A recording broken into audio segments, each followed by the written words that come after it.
Alright guys, welcome back to another tech video. Today we're going to be going through your question, answering it, and hopefully finding that solution for you. Now, don't forget to stay just a little bit crazy like me, and hopefully you'll get to that resolution.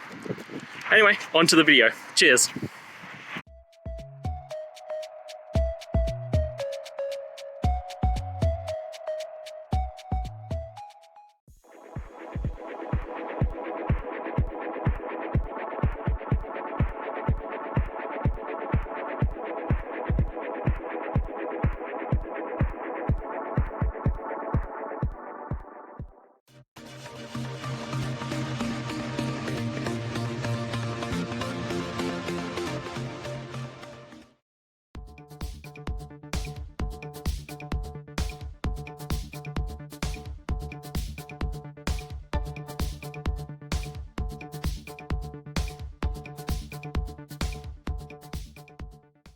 And that's it guys. I hope this video helped get you that answer that you're looking for.